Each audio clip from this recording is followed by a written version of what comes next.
A beautiful island off the African coast would be a dream destination for holidaymakers. But a bomb at the airport diverts two jumbos to a tiny airstrip.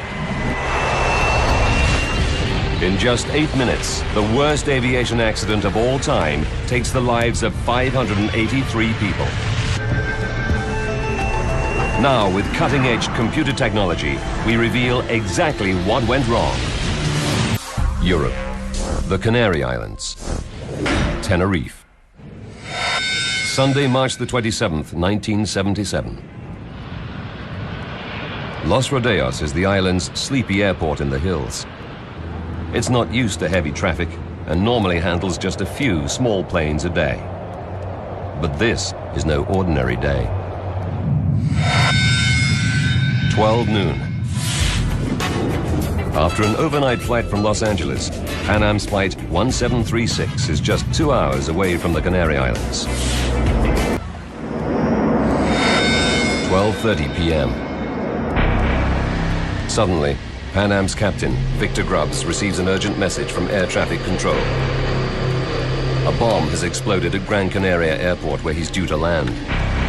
He must now head for Los Rodeos Airport on the nearby island of Tenerife. 1:38 p.m. Pan Am 747 is not the only plane diverted because of the bomb. Another jumbo, KLM Flight 4805 from Amsterdam, is also diverted to Tenerife's Los Rodeos Airport. It touches down ahead of the Pan Am plane. 3 other diverted planes are already on the ground. Tenerife Airport is small. There's only one airstrip, and the air traffic controllers are not used to so many aircraft, let alone jumbo jets. And it's Sunday, so only 2 controllers are on duty. The passengers on the KLM plane set off towards the airport lounge to relax. 2:15. The Pan Am 747 touches down. It joins the KLM on the tarmac, waiting for Gran Canaria's airport to reopen.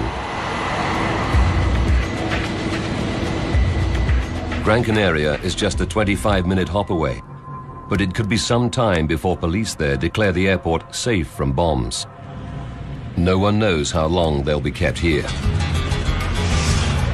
Tenerife's Los Rodeos Airport is situated in a valley, in the shadow of the great Mount Teide, the 3rd largest volcano on Earth.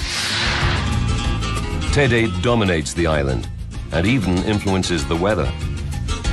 So far today, the sun is shining, but conditions can change at any moment.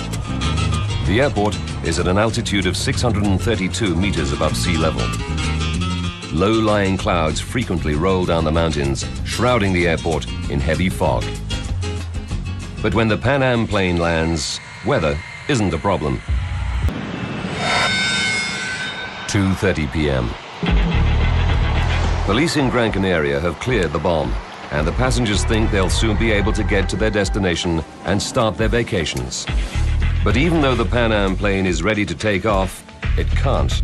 The KLM Jumbo, ahead of it on the taxiway, is refueling. Filling the Jumbo with 55,000 liters of fuel will take 30 minutes. The Pan Am is forced to wait. But even after the KLM finishes refueling, there's still a delay.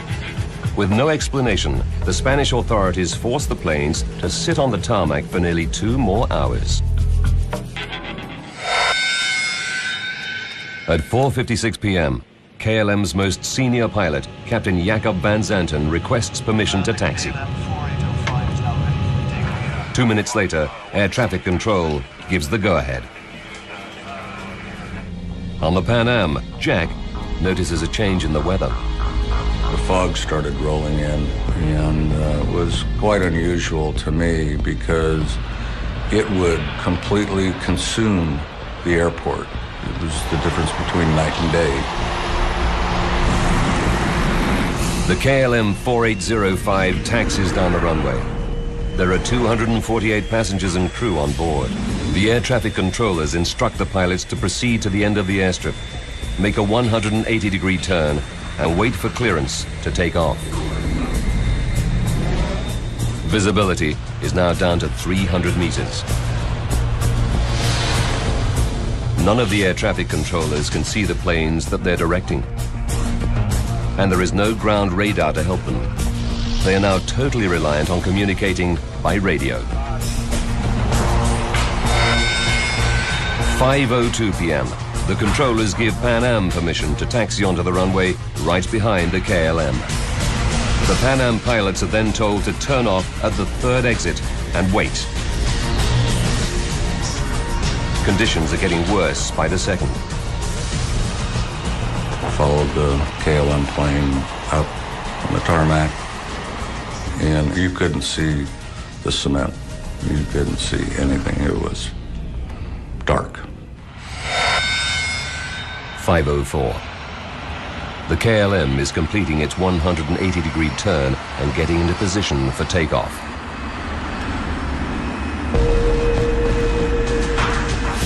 The Pan Am is still taxiing towards the KLM along the runway. The pilot and co-pilot are trying to find the third exit, but they're not familiar with the airport and can barely see out of their cockpit windows. I said, look at this fog, we're never going to take off because I can't even see the number 2 engine, which is the inboard engine. And you know, I know we're not going. 5:05.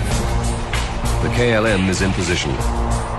After a delay of 3.5 hours, Captain Van Zanten is finally ready to leave. 5:06. Captain Van Zanten releases the brakes. The 747 starts heading down the runway towards the Pan Am, which is still on the airstrip, just 1,400 meters up ahead.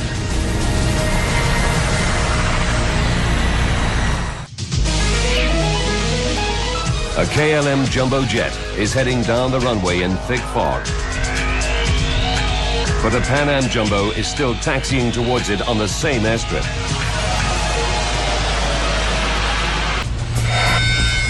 5:06 and 18 seconds.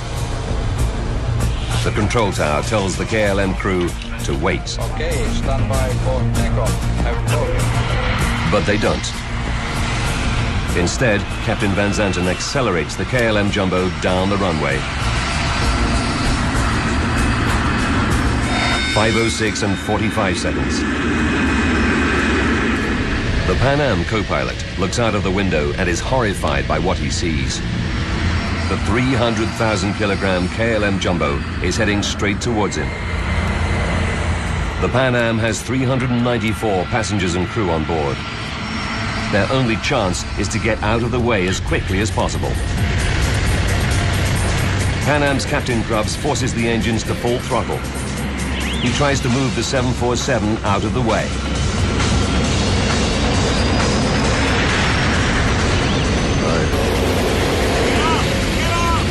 But it's too late.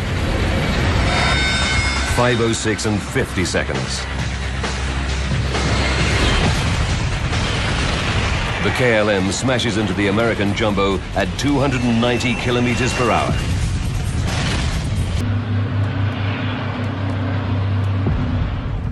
The air traffic controllers hear the explosions, but because of the fog, they can't see anything.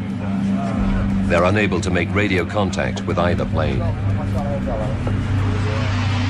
The KLM 747 has careered into the Pan Am, slicing off the upper deck. After the impact, the KLM crashes further down the runway.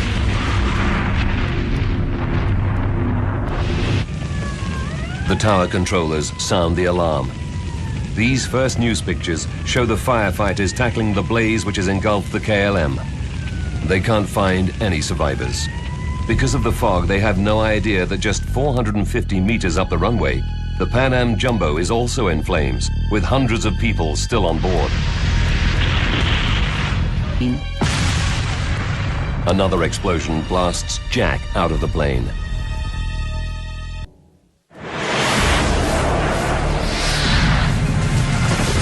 Around the world, people are shocked. The jumbo jet is the most advanced aircraft of its time. but it also carries twice as many passengers as any other commercial plane.